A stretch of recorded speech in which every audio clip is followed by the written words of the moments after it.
자, 로마서 오늘은 5장을 공부합니다. 로마서 앞서 4장 25절 말씀에서는 믿음으로 의롭게 되는 근거에 대해서 25절 말씀으로 딱 정결지었죠. 예수께서는 우리의 범죄함을 인하여 들여지셨고 우리의 의롭게 하심을 위하여 다시 일으켜 지셨느니라. 우리가 복음을 전파할 때 예수님의 십자가의 죽으심에만 강조해버리면 반쪽짜리 복음이 되는 거거든요. 온전한 복음을 증거해야 돼요. 그 온전한 복음이라는 것이 무엇입니까? 주님의 죽으심과 장사와 부활입니다. 부활이에요. 어떤 사람들은 주님의 십자가의 죽으심에만 한정지어서 그것만 너무 강조한 거예요. 반쪽짜리 구원이. 우리의 범죄함 인하여 들여지셨고 희생제물이 되신 거죠. 우리의 의롭게 하심을 위하여 다시 일으켜 지셨느니라. 부활하지 않으셨다면 우리는 죄 가운데 있는 거예요. 이 사실을 다시 한번 고린도전서 15장에서 바울 사도가 강조하고 있죠. 예수님이 죽은 자들로부터 부활하지 않으셨다면 우리는 여전히 죄 가운데 있는 것이다. 그리고 많은 사람들이 거짓 증인으로 드러날 것이다. 부활했다는 것 자체가 예수님이 다시 오신다는 것을 입증합니다. 그죠? 자, 이제 5장. 이렇게 의롭게 된 결과에 대해서 5장에서 말합니다.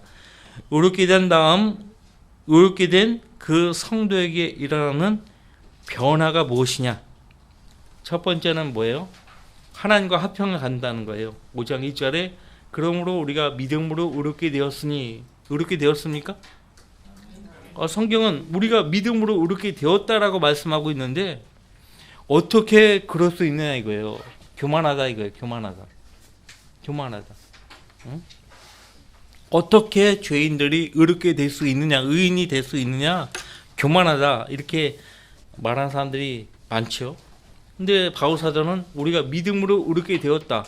우리가 행위로 의롭게 된 게 아니에요. 믿음으로 의롭게 된 거예요. 믿음으로.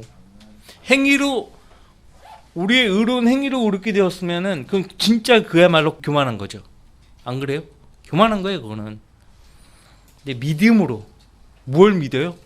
예수님께서 행하신 그 구속 사역을 믿음으로 우리의 범죄함을 인하여 들여주셨고 우리의 의롭게 하심을 위하여 다시 일으켜 주셨다는 이 복음을 믿음으로 하나님 앞에 의롭게 된 거예요. 우리 주 예수 그리스도를 통하여 하나님과 화평을 갖느니라. 모든 것이 예수 그리스도의 십자가 구속을 통해서 이루어진 거죠. 화평을 갖게 되었다. 왜? 우리는 죄 가운데 있었고요. 죄인으로 태어났고 죄 가운데 살았고 그래서 그 죄 때문에 하나님과 원수관계에 있었어요. 3장에서 모든 사람이 죄를 지었으므로 하나님의 영광에 이르지 못하다가 그렇게 말씀하고 있죠. 하나님 영광에 이르지 못했던 우리 죄인들이었습니다. 근데 예수 그리스도를 통하여 하나님과 화평을 갖게 된 거예요. 놀라운 일 아닙니까? 놀라운 일이에요. 여러분들 잠깐 에베소서 2장을 보세요. 에베소서 2장.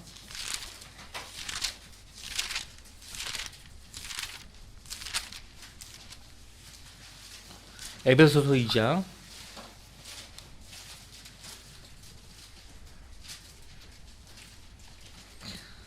13절 14절 에베소서 2장 13절 14절 같이 있습니다. 그러나 한때 멀리 있었던 너희가 이제 그리스도 예수 안에서 그리스도의 피로 가까워졌느니라.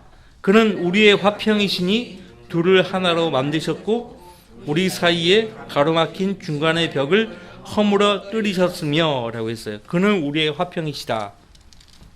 응? 우리 화평이시다. 둘을 하나로 만드셨고 둘을 하나로 만드셨어요. 유대인, 이방인 구분이 있었는데 이방인, 유대인 구분 없이 벽을 허물어 버린 거예요. 예수 그리스도의 피로 누구든지 하나님께 가까이 다가설 수 있게 하신 거예요. 이것이 놀라운 복음이죠. 놀라운 복음이에요. 그래서 의롭게 된 성도는 현재 하나님과 화평을 갖게 되고 하나님께 믿음으로 나아갈 수 있게 되었고 영광의 소망 안에서 기뻐할 수 있게 된 것이에요. 무엇보다 계속 공부하기지만 환난 가운데서도 즐거워할 수 있게 되었고 그 환난을 통해서 연단을 받고 영적으로 성숙하게 된 것입니다. 인내와 연단을 통해서 성숙해진 성도는 더욱 굳건한 소망을 가지게 되는 것이죠. 그죠? 그래서 하나님의 의를 받아들였기 때문에 그것이 믿음이에요. 믿음으로 받아들이는 거예요. 그죠? 그래서 하나님께서 그 우리의 믿음을 보시고 의롭다 하신 거예요.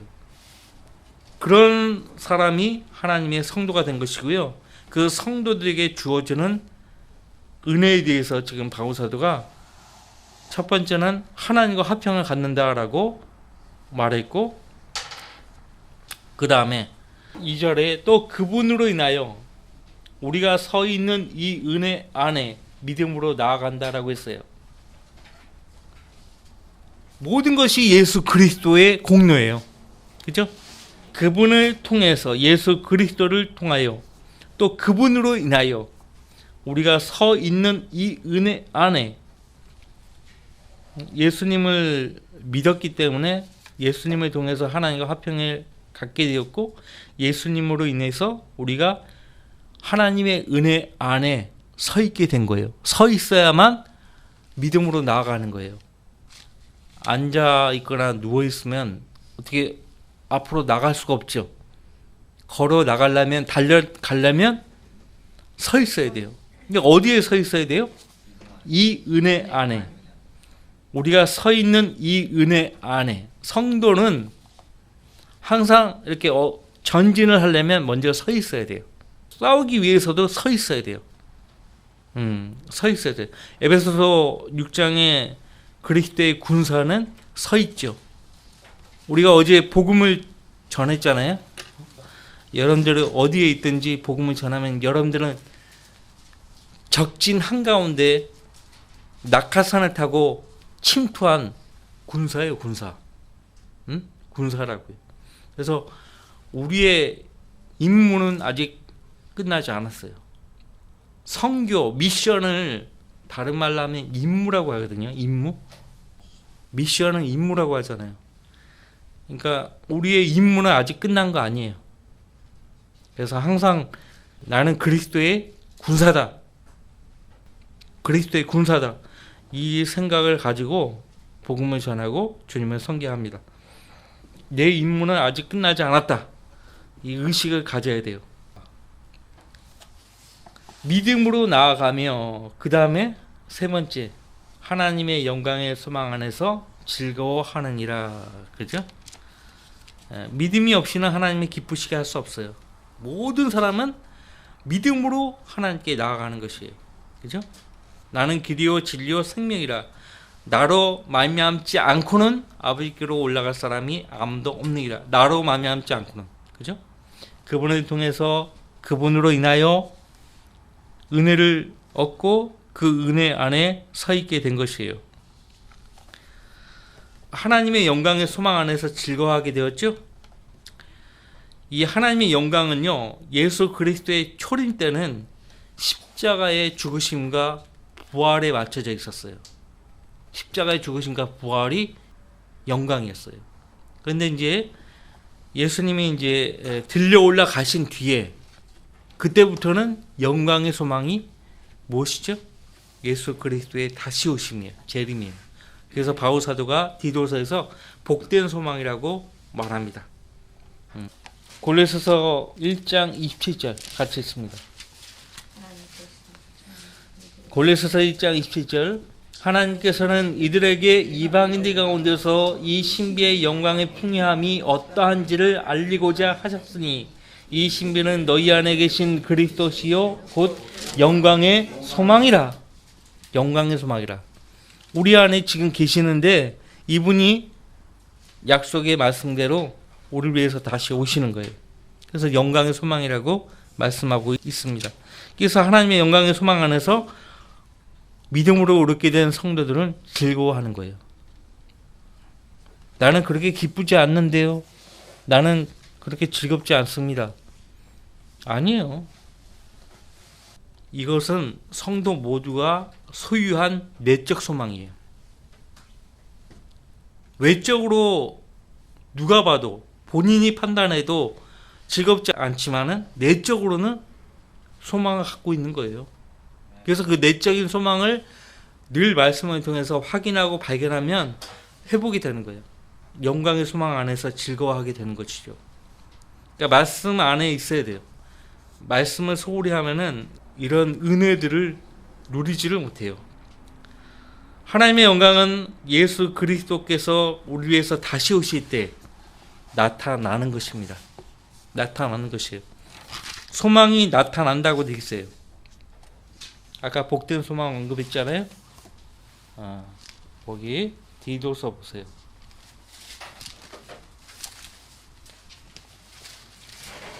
디도서 2장 13절 그 복된 소망 곧 위대한 하나님이신 우리 구주 예수 그리스도의 영광스러운 나타나심을 기다리게 하셨음이니. 누가 기다려요? 성도들, 구원받은 성도들이 기다리는 거예요. 구원받지 못한 사람들은 예수님이 오신다는 것을 모를 뿐만 아니라 기다리지 않습니다. 그 사람들은 기다리지 않아요. 그러니까 대부분의 교회들이 구원받지 않은 채 종교생활을 하고 있기 때문에 예수님이 오신다? 막연하게 생각하고 있고요. 그렇기 때문에 기대하지도 않아요. 그러니까 일반 제도화된 교회 목사들 설교의 초점이 어디에 맞춰져 있죠? 다시 오시는 예수 그리스도께 맞춰져 있는 것이 아니고 이 지상삶에 맞춰져 있는 거예요. 그러니까 교인들 하여금 이 지상에 영원히 안주하게 만드는 거예요. 우린 조만간 떠난다. 예수님도 일어나 우리가 떠나자 이런 말씀하셨거든요. 솔로몬의 노래에도 그렇게 그림을 보여주셨고 떠나자고 말씀하는데 그들은 안주하게 만드는 거예요. 그러니까 주의 종들이 아니죠. 가짜들이요, 가짜들. 그죠? 그러니까 성경을 가르치지 않으니까 이단들이 설치는 거예요. 사이비들이 설치는 거예요. 그러니까 강단에서 바른 말씀을 막 외치고 선포하면 이단들이 힘을 못 쓰게 돼 있어요. 신천지 이런 게 감히 나타날 수가 없죠. 그 사람들은 우리가 게임을 할 수가 없어요. 게임 못해요. 그래서 예수 그리스도의 재림은 항상 영광과 연결이 되는 것입니다. 주님은 영광 중에서 다시 오십니다. 그리고 영광의 보좌에 앉아 온 세상을 의와 진리의 말씀으로 통치할 거예요. 그래서 우리가 지금 현재 기다리는 소망은 세상 사람들이 막연하게 어떤 것을 기대하는 것과 관련이 없고요. 뚜렷한 그 나타남, 예수님의 재림을 기다리는 소망이에요. 그래서 이 소망 가운데서 즐거워한다라고 말씀하고 있죠. 이 소망 가운데서 즐거워한다 말씀하고 있고, 이 기쁨으로 우리 성도들은 언제나 충만해야 합니다.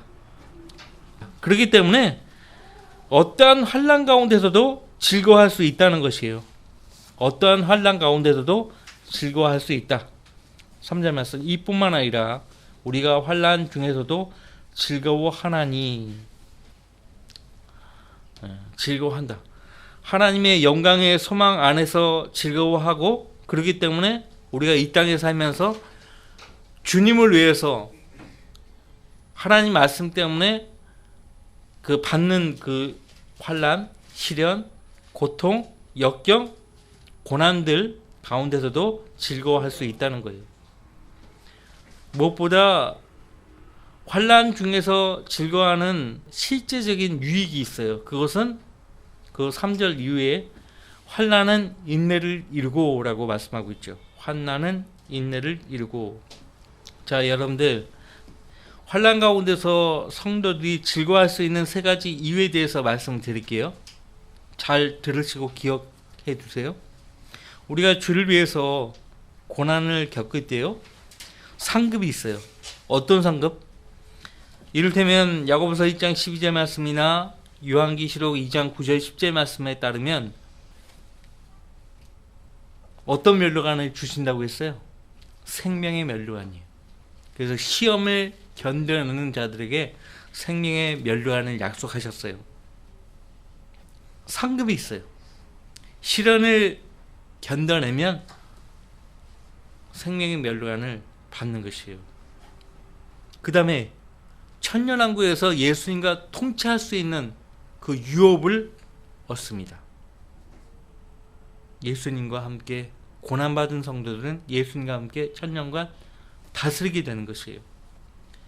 그 다음에 쭉 읽어보시면 왜 성도들은 이 땅에 사는 동안 환난을 견뎌내야 하는가 하니까 환난을 통해서 영적 성숙을 이루기 때문에 그래요. 일반적으로 기업이라든지 또 국가가 지도자로 어떤 사람을 선임하고 세울 때 스토리 있는 사람을 세우죠. 스토리가 없는 사람들, 고생을 한 번도 안 해본 사람들은 스토리가 없기 때문에 지도자감으로 사람들이 인정하지 않아요. 성도들의 지상삶은요, 시험의 연속입니다. 고난의 연속이죠. 그래서 끝까지 믿음을 지켜야 합니다. 환난을 통해서요, 성도들은 그리스도 안에서 장성한 분량에 이르는 그리스도인이 되어야 합니다. 이뿐만 아니라 우리가 환난 중에서도 즐거워하나니 환난은 인내를 이루고 인내는 연단을, 연단은 소망을 이루는 줄 압니다. 환난이 성도에게 주어지는 목적 가운데 하나가 인내와 연단 때문이에요. 인내와 연단. 보통 사람들은 그 어려움이 오면은 그것을 어떻게든지 지혜 가운데서 극복하려고 하지 않죠. 피하려고 하죠. 그러니까 피하기 때문에 성장을 못하는 거죠. 성도들도 마찬가지예요. 성도들은 환난을 겪으면서 인내를 기를 수 있어요. 인내를 이루고라고 했죠. 그 다음에 여러분들 기도가 한 번에 한두 번 해서 응답되면 얼마나 좋겠어요. 그때 거의 대부분의 기도들은 오랜 시간에 걸쳐서 그 응답을 받게 되죠.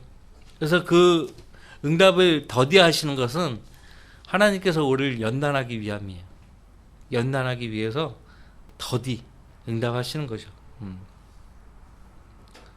그래서 믿음 가운데서 구했으면은 응답 될 때까지 기다려야 합니다. 그 기다리는 것이 인내예요. 인내. 견뎌내는 거예요. 욥이 도중에 하차했으면은 욥기가 기록이 안 돼 버리죠. 욥이 끝까지 견뎌냈기 때문에 하나님께서 욥을 말씀하신 거예요. 성경에서 욥의 인내라고 말씀하신 거예요. 그 다음에 인내를 통해서 연단을 이루게 됩니다. 연단. 그 경험이라고 우리가 소위 경험이라고 하는데, 이 경험이라는 말이요, 뼈저리게 알고 겪는다는 말이에요. 우리가 어떤 일을 겪는 거, 이게 경험이잖아요. 경험이 쌓인다 하잖아요.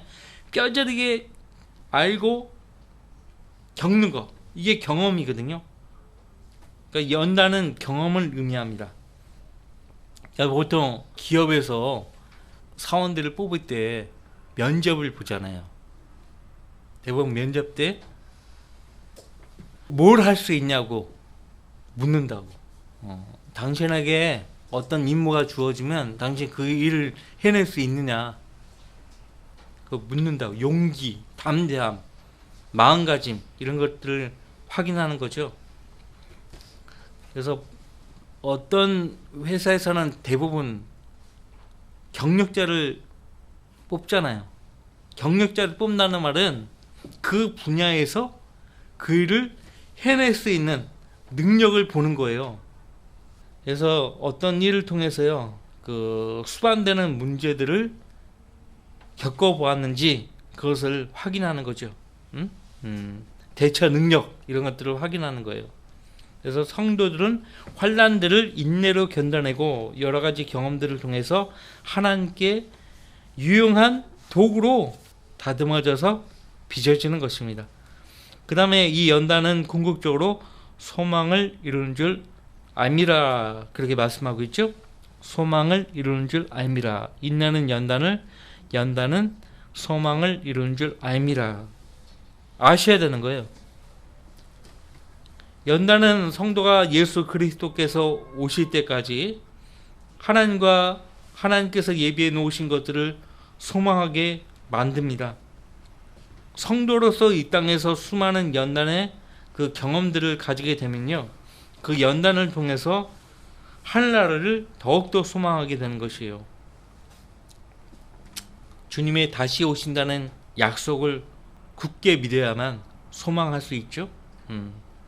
빌립보서 보세요. 빌립보서. 바울 사도가 빌립보 지역에서 복음을 전파할 때 처음으로 시련을 겪게 되죠. 바울과 실라가 감옥에 갇히죠. 감옥에 갇힌다고요. 그렇게 해서 빌립보 지역에 교회가 세워진 거예요. 교회가 그냥 세워지는 거 아니에요. 누군가가 고난을 받은 거예요. 그래서 우리가 사도행전 16장의 기록을 통해서 바울 사도와 실라 또 동역자들이 고난받은 것을 우리가 알죠. 확인하죠. 빌립보서에 보면은 그렇기 때문에 이런 말을 할 수 있는 거예요. 이 빌립보서도 로마 감옥에서 옥중에서 쓴 서신 아닙니까? 감옥에 있는 바울 사도가 감옥 밖에 있는 성도들에게 편지를 한 거예요. 자, 보세요. 빌립보서 3장에 20절 21절. 우리의 시민권은 하늘에 있으므로 우리가 그곳으로부터 오실 구주이신 주 예수 그리스도를 기다리고 있으니 그가 만물을 자신에게 복종시키는 그 능력의 역사로 인하여 우리의 천한 몸을 그분의 영광스러운 몸같이 변모시키시리라. 우리가 오후 예배 때 공부하겠지만 구원받았다는 이유로 구원받은 사람들에게 값없이 두 가지 유업을 하나님 허락하셨는데, 첫 번째 유업이 몸이에요. 몸. 영광스러운 몸을 갖게 되는 거예요. 두 번째는 새 예루살렘을 유업으로 얻게 되는 거예요. 베드로 사도가 베드로전서 1장에서 하늘에 썩지 않고 쇠절하지 않는 유업을 우리 위해서 간직에 예비해 두셨다. 하늘에 썩지 않고 쇠절하지 않는 유업이 무엇이냐? 계시록 오늘 오후 예배 시간에 공부할 텐데 21장에 보면 하늘로부터 그 새 예루살렘이 내려와요. 바로 그것이에요. 예수님께서 요한복음 14장에서 내 아버지 집에는 많은 저택들이 있느니라 말씀하신 그 맨션이에요. 맨션. 예. 비록 좁은 집에 살더라도 기분 좋게 나는 맨션에서 산다. 맨션이 뭔지 아세요? 호화주택이에요. 그 연못이 있고 정원이 있고 그 다음에 이게 뭐예요? 그 홀이 있는 100평 정도의 홀이 있는 집이 맨션입니다. 호화주택이죠. 호화주택이에요.